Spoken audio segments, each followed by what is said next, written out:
Ya, Assalamualaikum warahmatullahi wabarakatuh. Shalom, Om Swastiastu, Namo Buddhaya, dan salam kebajikan. Tentunya selamat sore buat Tribuners dimanapun Anda berada. Salam sehat dan juga salam bahagia untuk kita semua. Tentu senang sekali rasanya saya Firna Jeretno dapat kembali berjumpa dengan Anda. Tentunya dalam program spesial kita sore hari ini yaitu program Ngobrol Politik atau Ngopi edisi 7 Maret 2023. Tentu kita akan senantiasa membagikan informasi yang aktual, informatif, serta menarik untuk kita perbincangkan. Nah, seperti yang satu ini, salah satu anggota DPD Partai Gerindra Sulawesi Selatan telah mendeklarasikan dirinya pada Desember lalu 2022 untuk maju sebagai calon legislatif DPR RI ini. Ia adalah Kak Anhar Rahman Esos. Untuk itu sudah bergabung bersama Vio di studio Tribun Timur, dan tentunya kita akan membahas satu tema, yaitu dari karyawan menatap DPR RI 2024. Tentu ada keseruan yang kita ingin gali nih dari Kak Anhar atau Kak Aan kerap disapa. Untuk itu langsung saja kita sapa dan berkenalan terlebih dahulu bersama narasumber kita. Halo Kak, Assalamualaikum warahmatullahi wabarakatuh. Waalaikumsalam warahmatullahi wabarakatuh. Ya, gimana kabarnya Kak? Boleh saya sama-sama? Boleh, silakan menyapa Tribuners. Assalamualaikum warahmatullahi wabarakatuh. Selamat sore, salam sejahtera. Halo Tribuners, saudara ya di seluruh Nusantara. Asik, iya. Jadi ada tambahannya ya Kak, Tribuners Saudara ya. Tribuners Boleh dijelaskan Saudaraya. Kak, itu Saudara itu adalah sesuatu apa nih? Saudaraya itu tagline ya, kita atau saya Anhar Rahman ingin mengajak bersaudara di setiap semua kalangan. Saya membuka ruang bagi siapapun untuk bersaudara dengan saya. Oke, Ya, seperti itu. siap. Jadi kalau bersaudara dengan Kak Aan ini boleh dari kalangan mana saja? Boleh. Jadi memang kesehariannya kalau boleh dikatakan Kak, sedang sibuk apa nih Kak? Mempersiapkan untuk persiapan tentunya persiapan ke depan itu politik saya atau persiapan kontestasi di tahun 2024. Tapi itu Oke. sudah mulai. Ini adalah tahun keempat saya untuk menjajaki dunia politik, ya seperti itu. Jadi udah di-spill duluan ya Kak. Sudah. Kak Aan ini adalah sosok yang sudah terjun ke dunia politik itu dari 4 tahun lalu. Iya. Oke. Jadi 2019. 2019. Ya, 19 ya Kak. Oke. Jadi memang kalau boleh diceritakan Kak Aan sendiri, tapi sebelum itu Kak, kabarnya baik, alhamdulillah. Alhamdulillah baik. Oke. View baik. Baik. Oh, Iya. baik. Jadi biasanya itu Kak, template-nya Vio itu tanyakan kabar harus Kak. Oh iya betul. Jadi kurang lengkap rasanya kalau tidak menanyakan kabar, terus langsung ke tema Kak. Siap. Iya, siap. Kalau Kak Aan sendiri boleh mungkin menceritakan profil singkat Kak Aan hingga saat ini sudah 4 tahun di bidang politik. Iya. Jadi boleh diceritakan Kak, 2019 itu mengapa sih bisa terjun ke dunia politik, apa yang memotivasi dan sebagainya Kak? Ya. Silakan.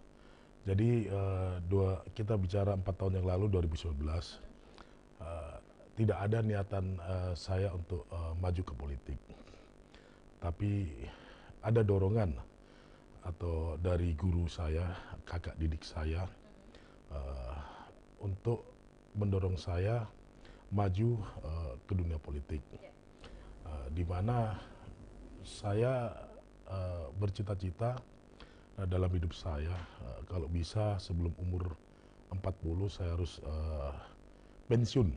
Pensiun dalam artian sudah ada. Saya kan aktivitas sehari-hari sebagai pengusaha. Saya maunya sudah tidak lagi memikirkan bidang-bidang usaha saya, Bisnis ya? bisnis saya, tapi memang sudah fokus, sudahlah saya pensiun, biarkanlah adik-adik saya yang meneruskan. Jadi saya tinggal nikmatin hidup saya. Ternyata ini kakak memanggil saya dan mendorong saya untuk maju. Dalam artian mendorong maju ini supaya hidup saya lebih tertantang dan hidup saya lebih banyak berguna, manfaatnya untuk banyak orang. Ya, seperti itu. Jadi di politik ini pun bukan saya langsung seperti saat ini menjabat sebagai wakil ketua DPD ataupun direktur kampanye, tapi memang saya dikader mulai dari nol, mulai dari fungsionaris. Ya, seperti itu, Vio. Jadi memang kalau boleh dikatakan Kak Aan sendiri mengaku ya dari nol begitu? Iya, saya dari untuk nol. hal ini. Mulai dari politik maupun usaha, saya menjalankan ini semua dari nol. Seperti itu. Nah Kak, kalau berbicara tentang usaha nih, tadi kan udah politiknya. Jadi sesuai tema kita hari ini, dari karyawan menatap DPR RI 2024 Kak. Pasti Tribuners saudaranya juga penasaran nih Kak. Sosok Kak Aan ini boleh menceritakan nggak sih bagaimana jenjang karirnya? Tadi bilangnya dari nol. Kalau boleh diceritakan seluruhnya nih Kak, silakan. Ya, jadi dalam perjalanan bisnis saya, usaha saya memang berawal dari karyawan, di mana saya juga pernah jadi supir, pernah juga menjajaki sebagai security. Setelah itu ada mantan bos, kebetulan beliau ini salah satu direktur di salah satu BUMN, di mana waktu itu mau pensiun dan menawarkan saya sebuah pekerjaan. Dan alhamdulillah saya mulai menjajaki ke karyawan ini, dalam artian ekonomi saya sudah mulai membaik sebagai karyawan kontrak di salah satu BUMN atau anak perusahaan BUMN. Tidak lama kemudian saya 2 tahunan saya mengundurkan diri dan membuat usaha. Usahanya ini tetap di bidang pertanian. Dan sekarang saya juga melebarkan di bidang ekspedisi dan event organizer. Ya, jadi dalam perjalanan usaha saya ini saya menitipkan pesan kepada seluruh usahawan. Kiranya kita harus memperlakukan karyawan itu selalu memperlakukan manusia seperti layaknya manusia. Karena pada saat saya menjadi supir waktu itu, saya tidak pernah diperlakukan sebagai manusia. Tapi inilah perjalanan yang membuat saya harus bisa berhasil. Dan saya harus bisa buktikan kalau setiap manusia itu berhak untuk mendapatkan layak untuk menjadi seorang pemimpin. Dan saya juga katakan, Vio, saya juga di politik juga mulai dari nol. Saya mulai dari fungsionaris, dikader betul selama 4 tahun hingga saat ini saya menjabat sebagai Wakil Ketua DPD Gerindra. Seperti itu, Vio. Oke, jadi yang boleh di-highlight dari apa yang dituturkan oleh Kak Aan ini, bagaimana semua manusia itu berhak bahagia. Kemudian bagaimana manusia itu ya pada intinya memanusiakan manusia itu sendiri juga ya Kak. Karena begini, Vio, memanusiakan manusia itu sangat susah pengaplikasiannya. Kalau dikatakan hanya dari mulut, itu pengaplikasiannya nol. Sama halnya begini, banyak orang punya duit, tapi tidak banyak juga orang mau mengeluarkan duit. Gitu. Ibaratnya saya ibaratkan seperti itu. Ya, jadi buat usahawan jangan takut untuk habis hartamu kalau kau melakukan sedekah dan keluarkan duitmu untuk kebaikan. Wah, luar biasa. Ini insight ini, pemikiran seperti ini Kak, itu didapatkan apakah dari pengalaman memang atau juga dari ilmu-ilmu yang dibagikan oleh orang-orang Kak? Jelas, kalau ilmu dibagikan ke orang-orang, kebanyakan ilmu dibagikan ke orang, saya nggak dapat ilmu dari situ ya kalau dalam bisnis ya. Saya dapatkan memang dari pengalaman hidup saya yang begitu pahit, yang dimana saya juga pernah meminta makan, minta di warung makan.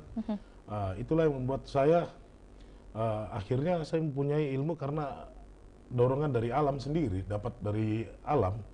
Kalau di politik memang ada guru saya, ya guru politik kakak saya. Inilah beliau juga yang membuat saya sampai hari ini saya bisa berbincang Vio sore hari di Tribuns. Kalau nggak salah, mohon koreksi Kak, apakah benar dengan Pak Darmawan Samuin? Iya, Pak Insinyur Darmawan Samuin, Sekretaris Umum Gerindra Sulsel. Beliau adalah sosok kebanggaan saya, bukan hanya orang tua, buat saya.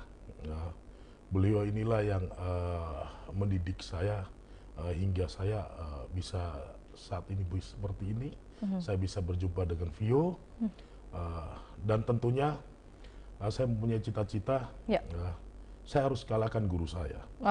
Karena harus lebih ya? Iya, harus lebih. Karena kegagalan seorang insinyur Dharma Wangsa Muin jika saya sebagai adik atau murid tidak berhasil atau lebih daripada kakak saya, seperti itu. Berarti sedekat itu ya, Kak?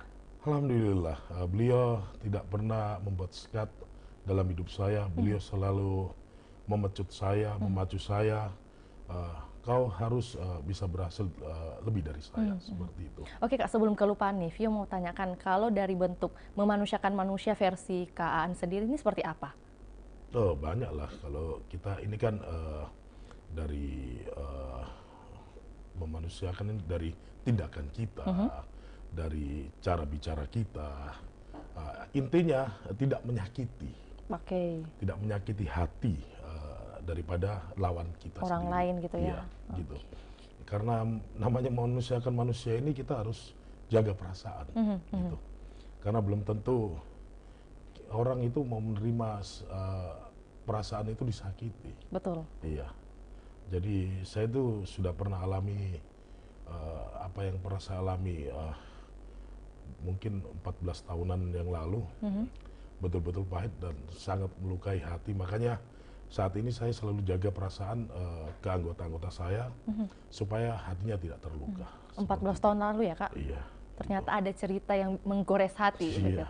Tapi apakah dijadikan pelajaran atau masih diingat, Kak, menyakiti hati itu? Kalau pelajaran, kalau untuk menyakiti hati, udahlah, nggak usah. Ini untuk diri saya sendiri supaya saya ke depan harus lebih baik. Betul. Iya, itu saja.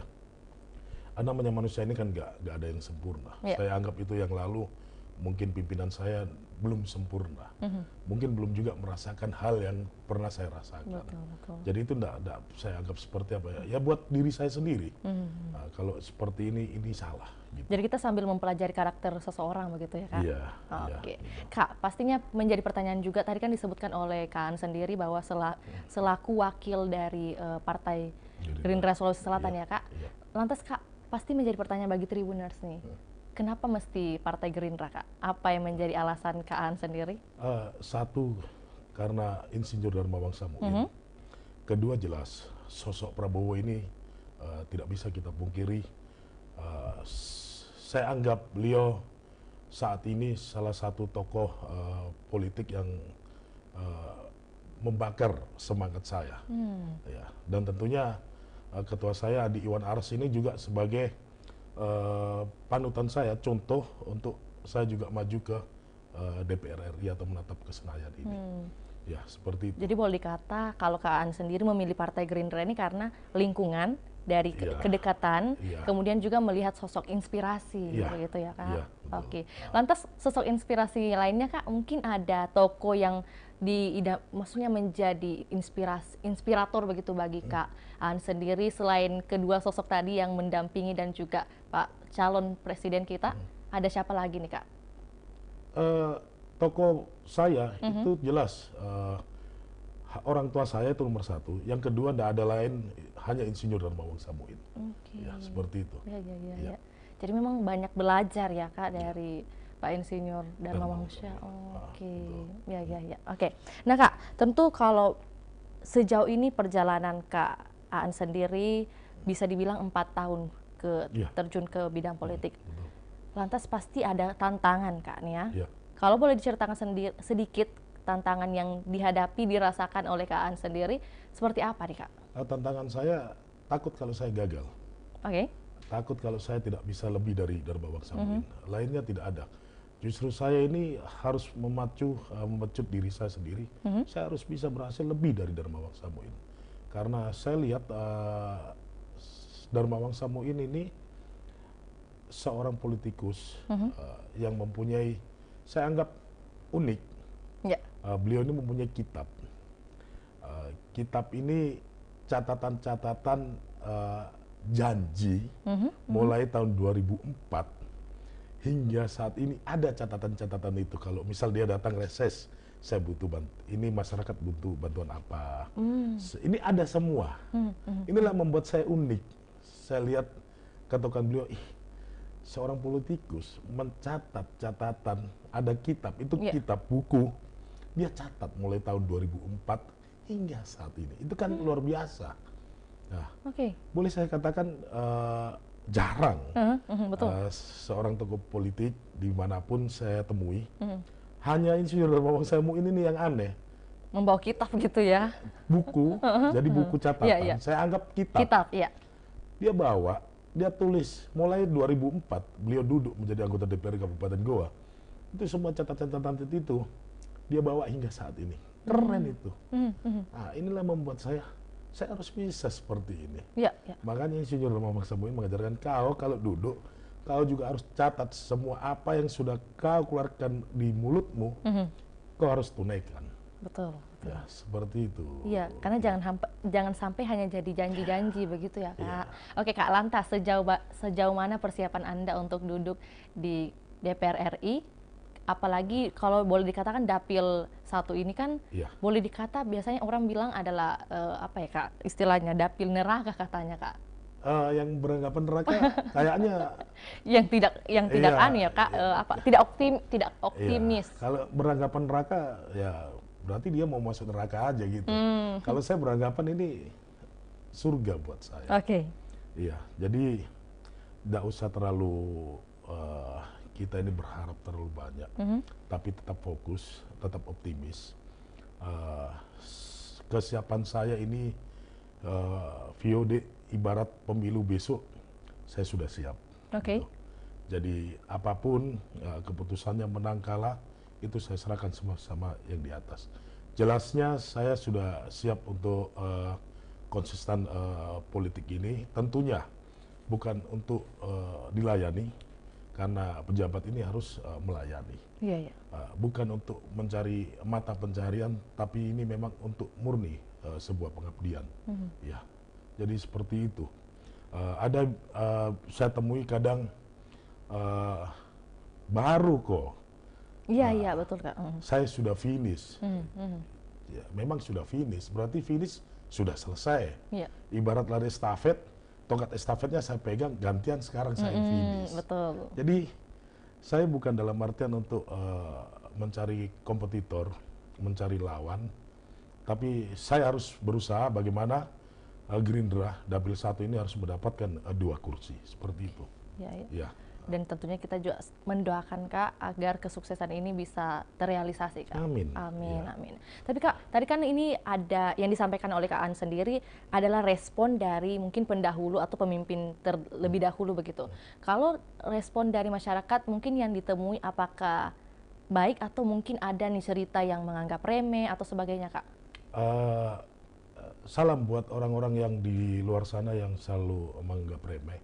Hati-hati. Jangan sampai orang yang remehkan sekarang itu nanti ke depan jauh lebih baik. Betul.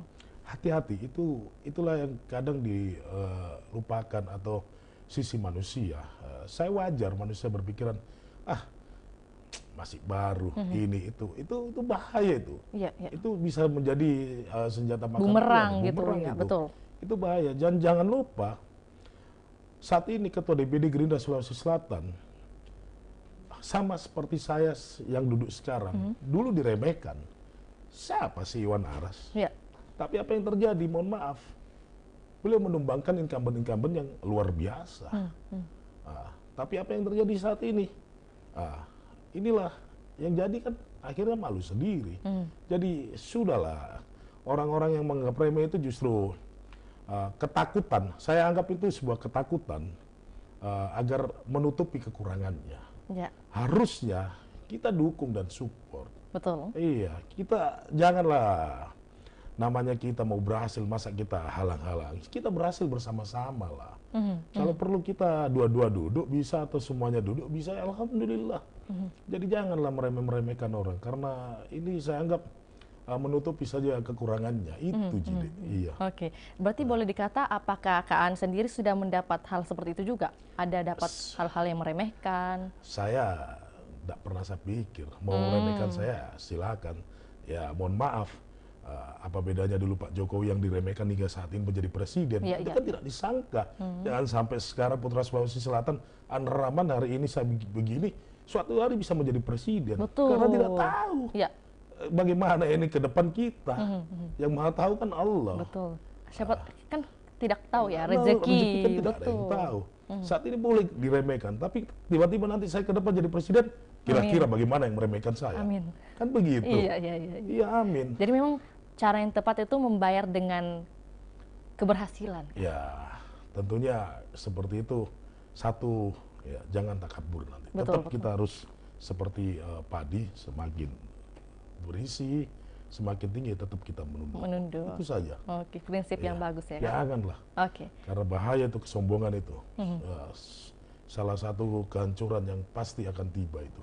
Ya, seperti itu. Oke, Kak, lantas Kak sendiri punya visi misi atau tujuan ingin menjadi apa ya, bergabung begitu dengan legislatif DPR RI itu sebenarnya apa sih yang ingin diberikan kepada Sulsel, Kak, Sulawesi Selatan? Nah, begini.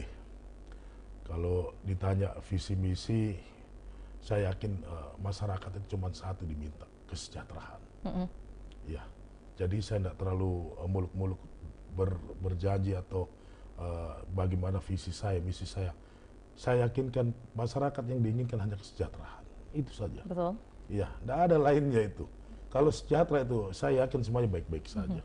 Jadi saya hanya mencoba bagaimana saya bisa diberikan amanah nanti, insya Allah, ya itu tadi saya sampaikan, saya harus bermanfaat, saya harus mengabdi, dan bukan untuk dilayani.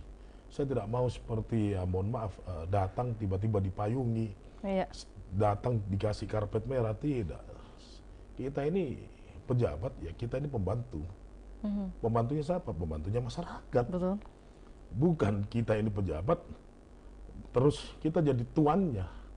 Ya, orang mau menjadi pejabat ya harus siap melayani masyarakat, bukan untuk dilayani masyarakat. Seperti itu deh. Lantas untuk menjawab kesejahteraan yang diinginkan oleh masyarakat, Kak sendiri sudah terpikirkan program seperti apa yang akan nanti dilaksanakan? Insya Allah ada program-program ke depan tentunya. Mudah-mudahan, saya belum tahu saya ditempatkan di mana kalau duduk, tapi harapan saya kalau memang saya duduk bisa ada di komisi yang saya inginkan. Di pertanian, amin. Tentunya masalah-masalah klasik di pertanian itulah yang akan saya perjuangkan, aspirasi-aspirasi para petani, dan bukan hanya petani, nelayan dan lain-lainnya di bidang komisi 4. Saya ini kan pernah berada di bawah, jadi saya tahu rasanya. Tahu rasanya bagaimana kesejahteraan seperti apa. Ya, saya ini kan pernah di bawah, jadi saya ngerti sejahtera itu seperti apa. Betul. Yang jadi masalah ini orang yang tidak pernah hidup di bawah bicara tentang kesejahteraan. Ya, makanya itu saya selalu mempunyai statement, kalau mau jadi pejabat itu, Vio, jadilah masyarakat terlebih dahulu. Supaya kelak engkau menjadi pejabat, tahu rasanya jadi masyarakat. Betul. Iya, kebanyakan kan, ya mohon maaf, kita lihat sendiri di sana seperti apa, kan begitu. Jadi memang kalau Kak sendiri ini berangkat dari pengalaman, seperti yang dikatakan oleh Kak pernah merasakan hal susah juga. Iya. Bahkan mungkin tadi di awal bilangnya tidak bisa makan, bahkan minta makan ya Kak. Iya betul itu nyata itu. Iya. Jadi bukan saya lagi dongeng atau apa, itu nyata itu. Bahkan hari ini mungkin saya dilihat sekarang oleh mantan bos saya, malu juga mungkin, tapi ya sudah, saya enggak ambil pusing. Kalau memang kita hari ini bertemu, ya kita bersahabat, kita bersaudara, sesuai tagline saya, saudara ya. Tapi sudah pernah bertemu Kak? Oh, sudah. Gimana Kak komunikasi yang terjalin? Alhamdulillah baik. Alhamdulillah, ya. saya anggap beliau adalah kakak saya. Saya tidak pernah dendam. Saya anggap kakak saya, beliau juga saya bantu juga. Tapi Kak tadi kan boleh diceritakan kalau awalnya mungkin pada saat itu pernah menjadi sopir begitu. Nah pada saat itu Kak, apakah memang terpikirkan punya cita-cita ingin jadi mungkin menteri atau bahkan duduk di kursi DPR RI nantinya, pernah terpikirkan, Kak? Saya waktu jadi supir, saya kembali ke kampung ini di Makassar. Teman saya, sahabat saya yang kita mulai bergaul, berteman dari nol, selalu saya tanyakan, suatu hari saya akan menjadi pejabat besar. Oh, oke. Bahkan dia bertanya-tanya, bagaimana ceritanya kau jadi pejabat besar? Kita di saat ini aja makan susah. Jangan salah, di atas itu langit masih dilihat, kecuali langitnya tidak dilihat, itu bahaya. Yakin, suatu hari saya akan menjadi pejabat besar. Nah, hari ini dia kaget-kaget juga. Nah, mungkin waktu saya ngomong begitu malaikat lewat. Betul, mencatat ya, Kak.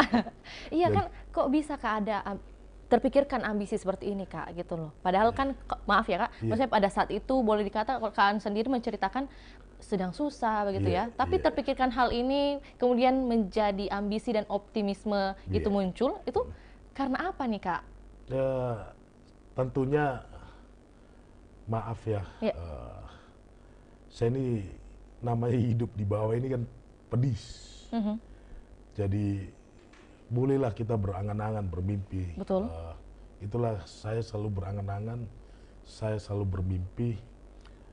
Alhamdulillah impian itu saat ini terwujud. Mudah-mudahan impian yang selalu saya sampaikan, suatu hari saya akan menjadi pejabat besar, itu akan terwujud juga. Jadi silakan saja bermimpi. Betul, betul. Tidak ada yang melarang.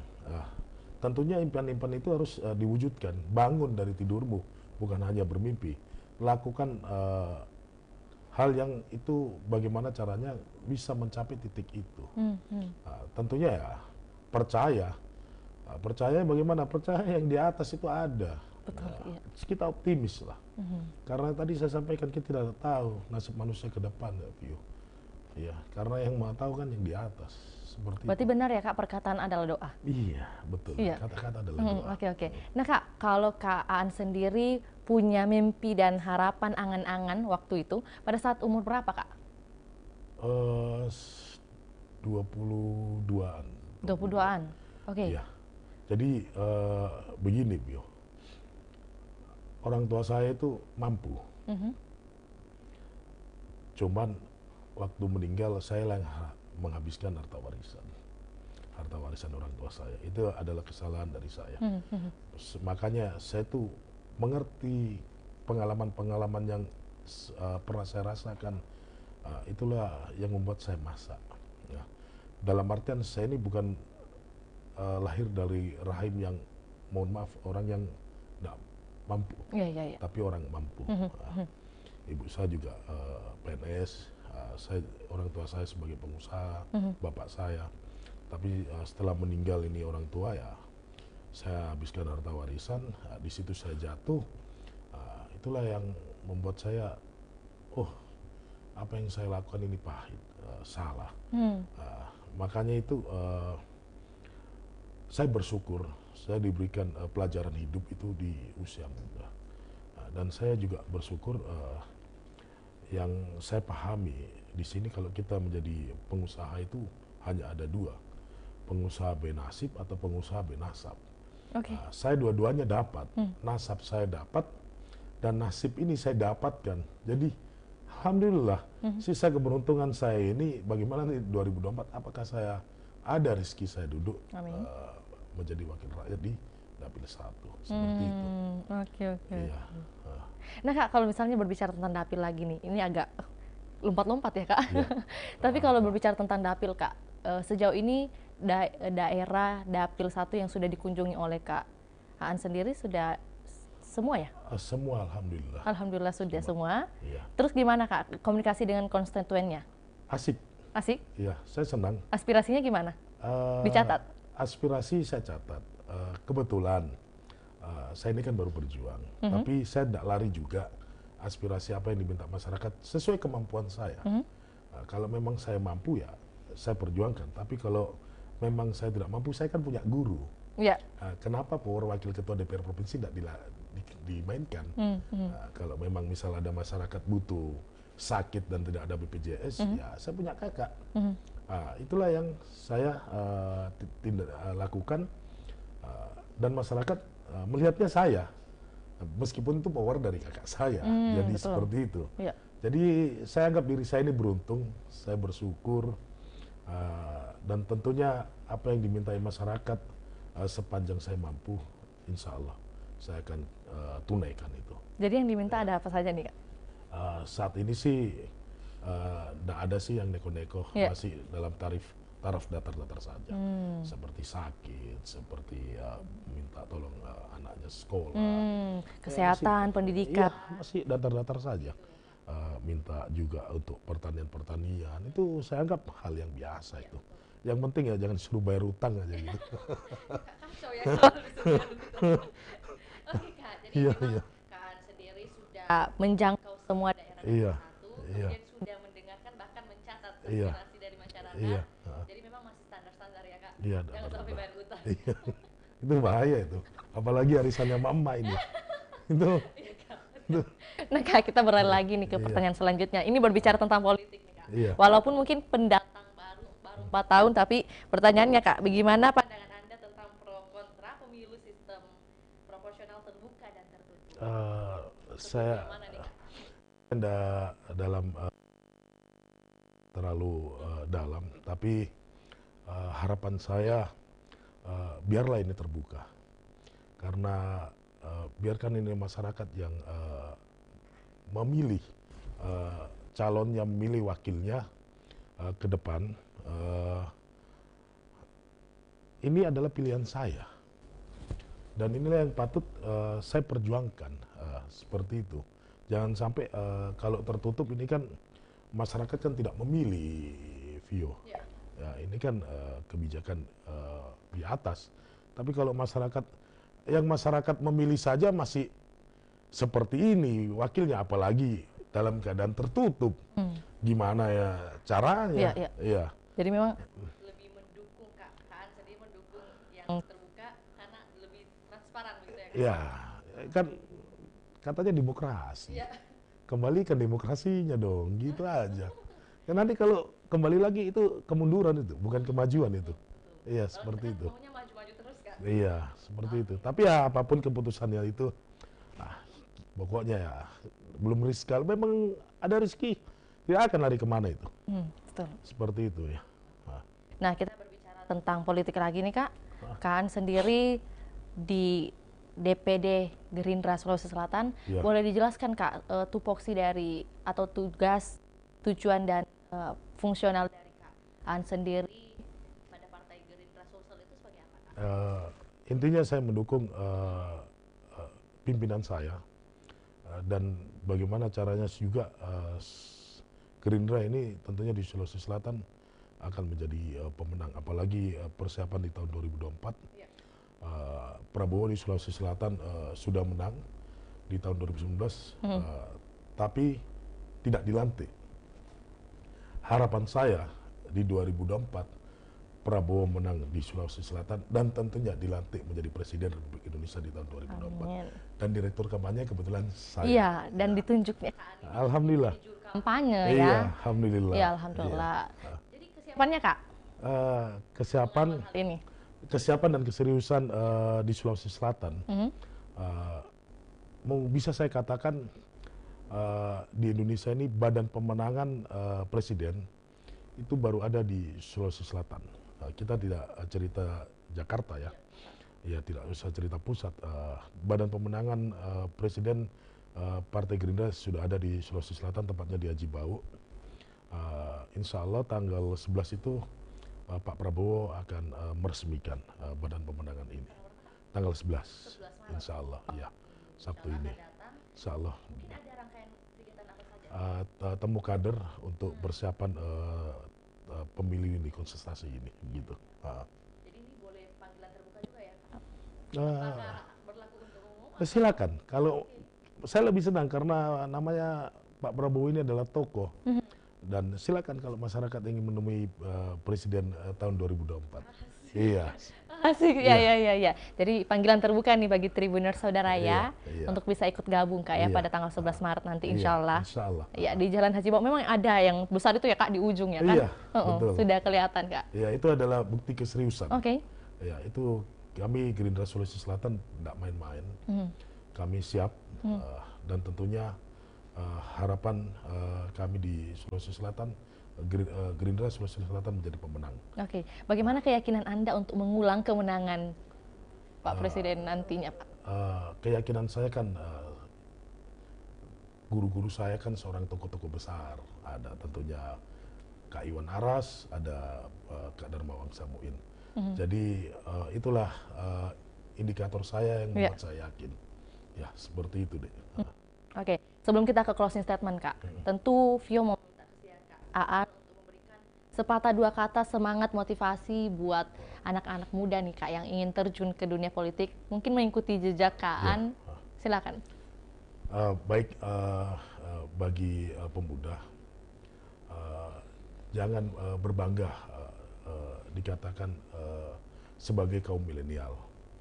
Kaum milenial ini kalau dikatakan hanya rebahan, ini kalian jangan berbangga, tapi berbanggalah sebagai kaum milenial. Bagaimana caranya kaum milenial ini saatnya meregenerasi, mohon maaf, senior, dan saatnya pemuda ini tampil.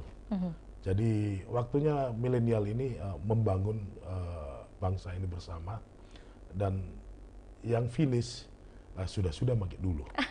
Jadi gunakan usia mudamu sebaik-baiknya. Tentunya di saat kita tua, nikmati hasilnya. Jadi maksudnya yang tua karena sudah menikmati hasilnya, sudah stop maki dulu nih. Waktunya regenerasi maki ini. Bukan kita tidak mau sayangi yang kita sayangi dan hormati. Maksudnya waktunya ini yang memang yang muda tampil ini. Mungkin perlu ditambah, Kak, ya tagline-nya. Pemuda bisa tonji. Pemuda saatnya tampil, pemuda saudara iya. Siap, Kak. Oke, Kak, sebagai closing statement nih, Kak, sesuai tema kita hari ini, dari karyawan menatap DPR RI 2024, mohon kesediaannya lagi dong, Kak, buat kasih motivasi mungkin pemuda-pemuda atau karyawan, atau bahkan mungkin ada yang sedang terpuruk nih, Kak. Bagaimana motivasi yang akan diberikan oleh Kak Aan? Silakan. Saya ini bukan motivator ya, tapi ya saya cobalah dari pengalaman hidup saya. Iya, betul, Kak. Bagi karyawan atau bagi teman-teman sahabat saudara saya di luar yang sedang terpuruk, tetap semangat, tetap optimis, yakini ada rencana Tuhan yang lebih baik. Memang saat ini kita mengalami keterpurukan, tapi percayalah, Tuhan tidak akan memberikan ujian yang tidak mungkin dirasa mampu terhadap umatnya. Tentunya kita harus dibarengi dengan semangat, optimis. Ini yang paling penting ini, semangat optimis, tapi jangan pernah lupa yaitu ya sholatnya. Ya, sholatnya tetap harus dijaga bagi yang beragama Islam, yang beragama lain tetap ingat kepada Tuhannya. Ya, bagi yang Islam satu ini pesan saya, ilmu saya ini sholat tahajud, keren tuh. Asik. Ya. Jadi buat Tribuners mungkin yang lagi gundah ya, Kak, gundah merana. Ya, jangan galau-galau ya. Jangan tulis status di Facebook, di WA atau di mana, di IG, tulis status di atas. Oke, langsung curhat kayak gitu ya, dengan yang di atas ya, Kak. Iya. Oke, luar biasa. Mari kita beri aplaus yang meriah buat Kak Aan. Kak Aan, terima kasih sudah mau berbagi kepada Tribuners Saudara ya. Dan juga tentunya kami mendoakan apa yang dicita-citakan oleh Kak Aan bisa segera terrealisasi. Insya Allah, amin. Insya Allah. Kemudian sehat dan sukses selalu, Kak. Insya Allah, ya. Makasih. Terima kasih, Kak. Terima kasih, Tribuners. Ya, terima kasih juga saya sampaikan kepada Tribuners yang masih setia hingga saat ini. Jangan lupa untuk menyaksikan program dari Tribun Timur. Untuk itu saya Firna Jeretno mewakili Kak Aan dan juga tim pamit undur diri. Assalamualaikum warahmatullahi wabarakatuh. Sampai jumpa.